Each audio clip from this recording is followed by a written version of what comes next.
হ্যাঁ দেখো বন্ধুরা, একটা নতুন রান্না নিয়ে চলে এলাম। রান্না মানে যে কুঁদরি চিকেন দিয়ে কুঁদরির রসা করবো। দেখো তার জন্য আমি কুঁদরিটা নিয়ে এসেছি। কুঁদরিটা ছোটো ছোটো করে কেটে নিয়েছি, আর চিকেনটা আমি 10 মিনিট আগে একটু ভিনিগারে ভিজিয়ে রেখেছি। চলো কুঁদরিটাকে একটা প্রেশার কুকারের মধ্যে নুন আর হলুদ দিয়ে একটু হালকা করে একটা ভাপিয়ে নিলাম। নিয়ে চলো কড়া বসিয়ে দিলাম। কড়া তো গরম হয়ে গেছে, তেল দিয়ে দিলাম, দিয়ে একটা তেজপাতা ফোড়ন দিলাম।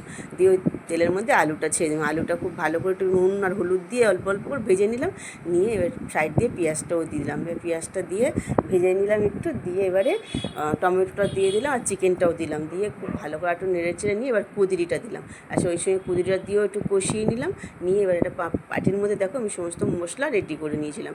আদা বাটা, রসুন বাটা, জিরের গুঁড়ো, ধনের গুঁড়ো, হলুদ, নুন, কাশ্মীর লঙ্কার গুঁড়ো সব দিয়ে এবার মশলাটা দিয়ে দিলাম। দিয়ে খুব ভালো করে একটু কষালাম।